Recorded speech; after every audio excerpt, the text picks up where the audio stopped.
last 4 hurricane seasons were extremely active ones. It's gonna go. And with 4 named storms at the start of the 2020 hurricane season, Central Florida is bracing for another active summer and fall with the potential for severe storms. But in this 9 Family Connection special presentation, Calm Before the Storm, we have you covered with everything you need to know to protect yourself, your family, and your property well in advance of a damaging hurricane. And you'll get the best advice and knowledge firsthand from Channel 9's veteran team of certified meteorologists. Good evening and welcome to what has already been a busy 2020 hurricane season. I'm Channel 9 Chief Meteorologist Tom Terry. Now, Florida has felt the effects of hurricanes now for 4 seasons in a row. And now we need to prepare for the heart of another busy season. We have the largest team of certified meteorologists here in Central Florida to get you ready when a storm approaches. Let's first get an overview of what we can expect for the rest of the 2020 season and a quick look back at the busy and dangerous 2016, 2017, 2018, and 2019 seasons. The 2019 Atlantic hurricane season was the 4th dating back to 2016 in a row with an above average number of storms and storm damage. As far as named storms, 2019 is tied with 1969 as the 4th most active Atlantic hurricane season as far as named storms are concerned. Hurricane Dorian was by far the most intense tropical cyclone of 2019, battering the Bahamas and threatening the east coast of Florida before turning north just off our east coast.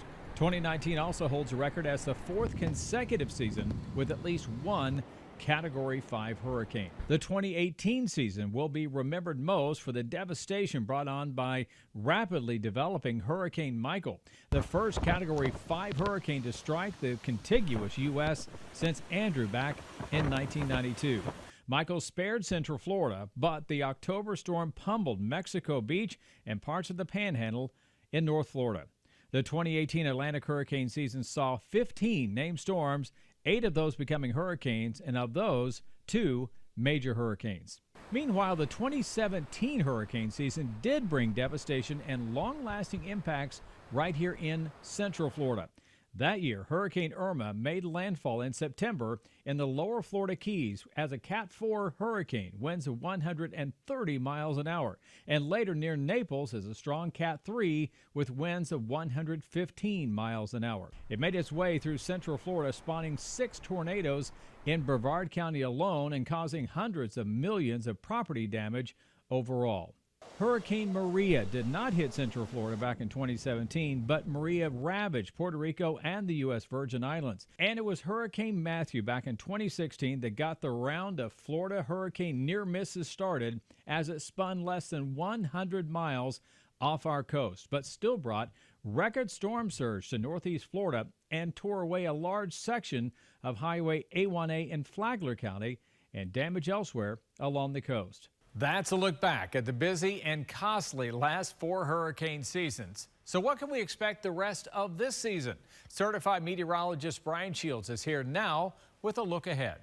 Hurricane season is a lot for us to handle as adults, let alone children. Hurricane season is a difficult time, but it's all the more difficult this year because of the COVID-19 pandemic and the state of hyperarousal that our bodies and brains have been in. Brianna Cook-Edwards from Breeze Counseling Corner knows that this season may be extra tough for parents as they try to keep their kids safe. I want you to consider their physical safety, of course, but also their emotional safety or their felt safety. So as parents, where do we begin? Ask your kids what they need in order to feel safe. It's as simple as that. Brianna suggests getting the kids involved. It might be helpful to create a safe place in the home. You know, obviously we prepare our homes indoors.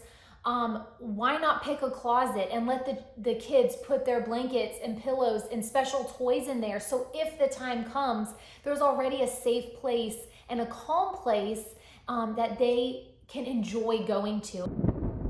And as the storm nears, parents can try to lower the stress by increasing the fun. We know that playful engagement disarms the fear response. So how can you make your hurricane preparations playful? Can you make a game out of going to the grocery store or going to Home Depot or getting your hurricane supplies, setting up the house?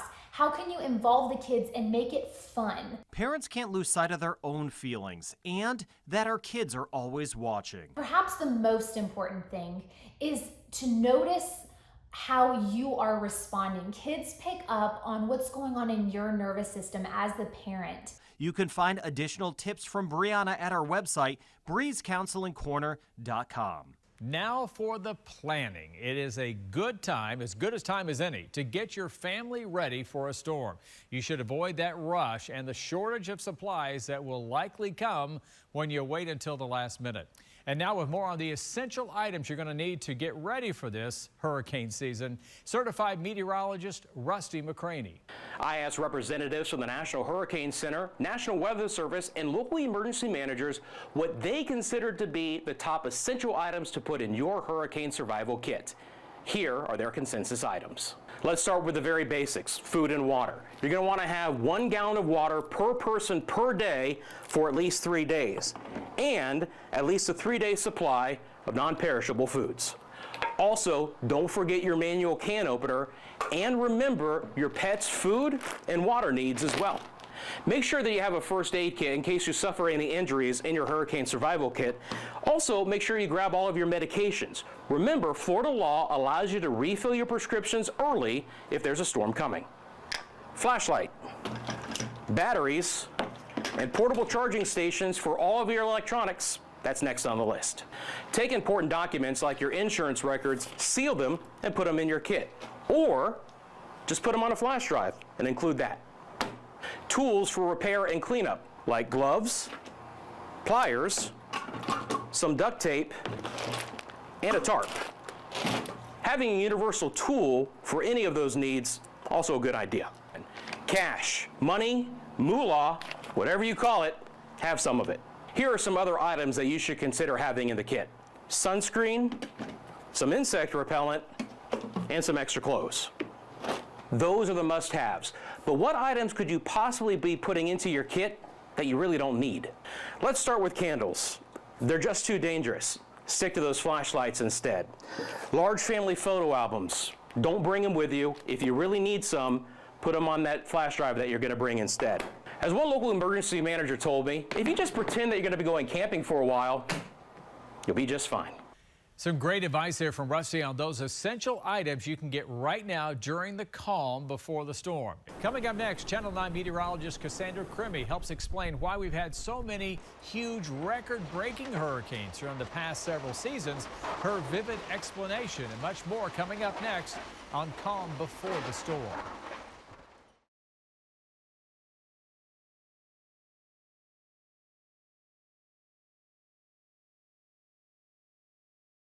Welcome back to this Eyewitness News 9 Family Connection special, Calm Before the Storm, a primer for everyone and anyone looking to get ready as we head into the heart of this already busy 2020 hurricane season. And now we ask Channel 9 meteorologist Cassandra Crimmy to look at the record-breaking hurricanes we've tracked during the last 4 hurricane seasons and answer one question: why so many huge storms during that period of time? In the past 30 years, we've seen the warmest average global sea surface temperature on record. This dating back to 1880, meaning the temperature rose at an average rate of 0.13 degrees Fahrenheit every decade. Well, why does this even matter? Well, hurricanes are unique, and if we didn't have warm water, we wouldn't have hurricanes. Warm water creates this layer of humid air, and it really is the fuel needed for these storms to develop. As we take a look, we then start to get convection over the warm ocean, clouds and storms build, and that's how we get the development of some tropical systems. Now, as they develop, temperatures in the ocean need to stay right at around 80 degrees, and that continues to feed the storm so they can grow and so they can strengthen. If we analyze storm frequency, we need to remember large global factors such as El Nino, La Nina, and multi-decadal cycles are still major and dominant driving factors for hurricane activity. Also, there has been major improvement in the way we monitor and track storms. Both make it hard to say whether or not storm activity has truly increased over time. With that being said, in the last 20 years, there has been a noticeable climb in hurricane intensity. And many scientists predict hurricanes will continue to be more intense over the 21st century due to an increase in sea surface temperatures. And we've got some recent history to back it up. Just over the last 10 years, we have had 6 Category 5 storms. Now, that stat alone isn't record-breaking, but many of these storms have broken their own individual records over the years. And you may recognize many of these names, as most of them impacted the state of Florida. Since the mid-90s, we've seen some very active hurricane seasons, and this year is expected to be active as well, with an above-average forecast in place. If this forecast holds, we could break another record. So far, we've seen 4 above-average seasons in a row. 2020 would be the 5th, making a new record. And now a significant theme this season that we've never had to consider before: managing hurricane preparations in the midst of a COVID-19 pandemic. Certified meteorologist George Waldenberger offers us a look at how to do just that in this next piece. Curfews, daily briefings, stocking up on supplies, shutting down everything else. While definitely not equal, going through a pandemic and a hurricane have some common traits. As you know, information changes daily, and sometimes faster than that. Managing each emergency are our emergency managers. As the pandemic unfolded, many quickly adjusted and could work from home. But then the weather was calm. What happens when the weather's not so nice?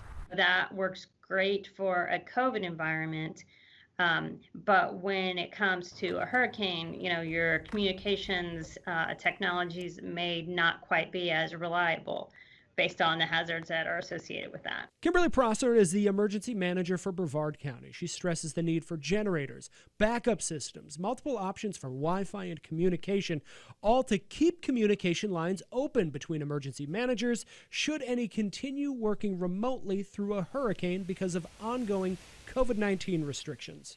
For the Emergency Operations Center, we often will have up to 200 people on the operations floor. That's not something that's going to work in the age of COVID-19. So we'll need to spread those people out, locate some people in other facilities. When Hurricane Irma hit, Floridians came together to help each other. This story went viral as one shopper gave the last remaining generator in the store to another. Close comfort eases our stress, but it's an option we may have to go without for the next hurricane.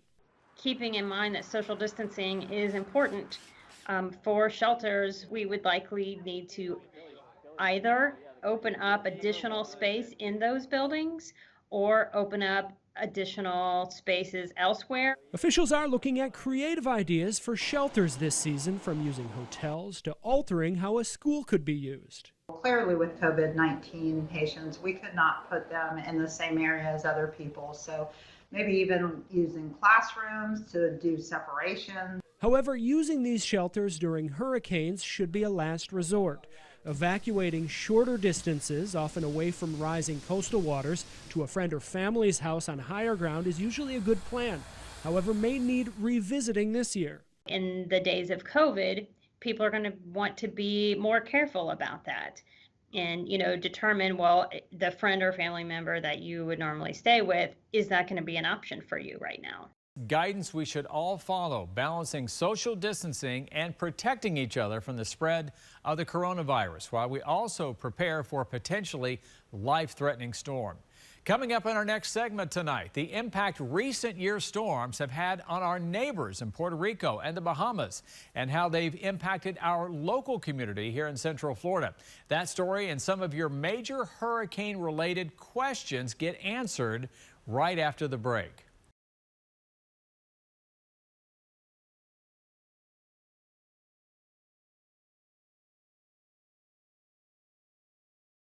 Welcome back to the calm before the storm. Our look at the 2020 hurricane season and our best advice on how to get ready for it. The last 3 hurricane seasons have been especially tough on the Caribbean, Puerto Rico, and the Bahamas in particular.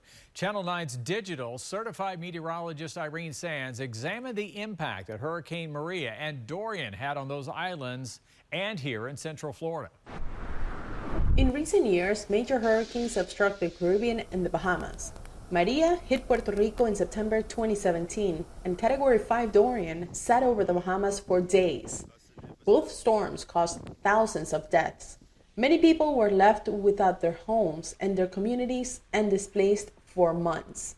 In Puerto Rico, many were displaced for years after Maria.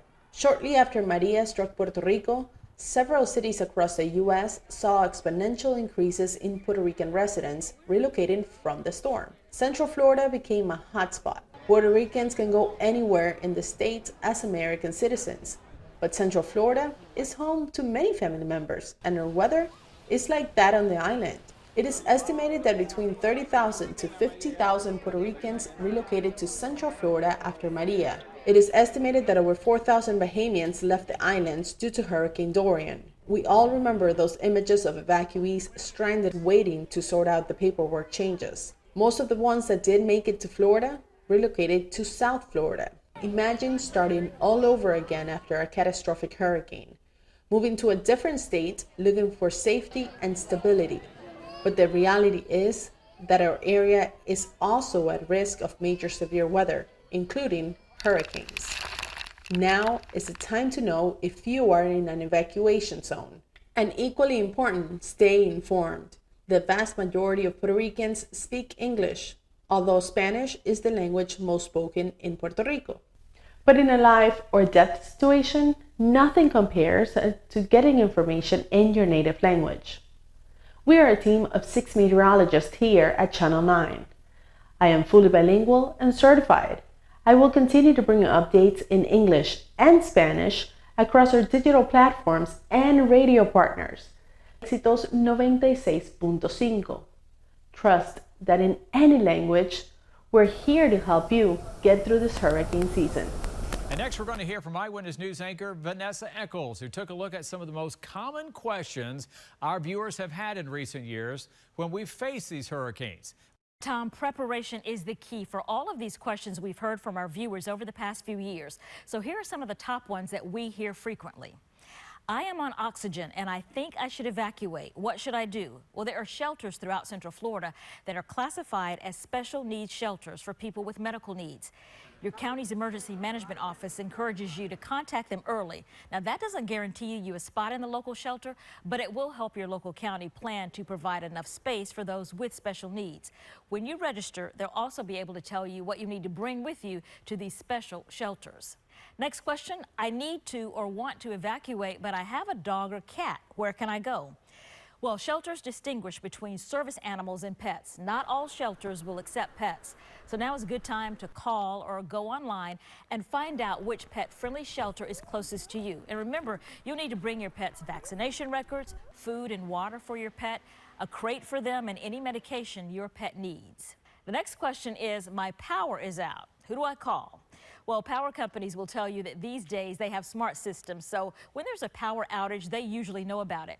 But now is also a good time for you to call your power company or go online to make sure they have your updated contact information. They'll text you or call you with updates on your outage. Here's a very important question. I have a generator. Should I put it inside or out? You should never place the generator inside because of carbon monoxide. It could kill you. Generators should be placed outside your home with the engine exhaust directed away from windows and doors, and try to get it at least 20 feet from your home. Here's another question about shelters. Where are the nearest shelters? Well, you can contact your local county's emergency management office, but now is a good time to find out which shelters are near you before trying to find one at the last minute when a dangerous storm is approaching. And here's one. I just saw on Channel 9 that I should evacuate, but I am not comfortable doing that. Do you think I should leave? Well, the short answer is yes. Remember that the officials in your county issue those evacuations as voluntary or mandatory because they are concerned about your safety. Pressing questions. Thanks, Vanessa Eccles, for gathering all those. In the event of a storm this year, Channel 9 Family Connection is partnering with the Heart of Florida United Way to provide you with a hotline to call if you have questions regarding shelters, storm damage, utility and power company contacts, and really any hurricane-related questions you might still have. That number will be 211. But you can also text your zip code to 898-211 or chat online with www.hfuw.org/chat. Coming up in our final segment tonight, Action 9 consumer investigator Todd Ulrich offers some helpful tips on protecting perhaps the most vulnerable part of your home during a hurricane, your roof.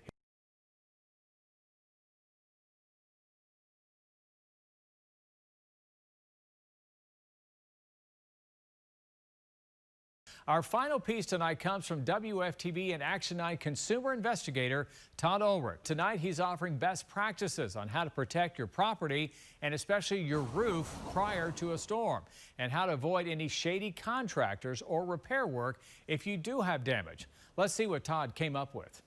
Roof damage is the top insurance claim after any hurricane. The older the roof, the more likely a homeowner could see significant damage if winds exceed 70 miles an hour. This is debris damage. This is a tree branch or a lawn chair. This roof south of Orlando failed a recent inspection that had been triggered by the homeowner's concerns facing an active hurricane season with a leaky roof. Yeah, unsettled, nervous and anxious, expecting the worst. Jason Wilder chose a new roof over more repairs. Experts say any leak should be inspected by licensed roofing contractors before the storm. It's going to cause your roof to fail in that area and possibly other areas, and everything you own is underneath that roof. Trevor Switzer is general manager at Gold Key Roofing, a licensed contractor and member of the Florida Roofing and Sheet Metal Contractors Association. He says repairs by licensed roofers can be an option, but do-it-yourself homeowner patches are not hurricane protection. A patch is just putting something over top of it, either coming out and putting cement on it or trying to put some extra shingles over top of it. That's a patch. That's going to get you through a few days. Homeowners should also have gutters and downspouts cleaned out. And tree trimming near the house can spare you a real disaster if hurricane winds hit your neighborhood. We have a lot of live oaks, a lot of water oaks, and these trees damage roofs more often than just wind. Now is the time to review your insurance coverage, stock up on tarps, and consider licensed roofing contractors you may need to call. Also, be prepared for after the storm. Your insurance provider expects you to limit further damage. That's why access to tarps or roofers that can provide temporary coverage is so important those first few days. That will wrap up this year's 9 Family Connection Hurricane Special, Calm Before the Storm. Thanks to all the meteorologists here on our team for taking part, as well as, of course, anchor Vanessa Eccles and consumer investigator Todd Ulrich. And thank you for watching. Remember, be prepared and stay safe.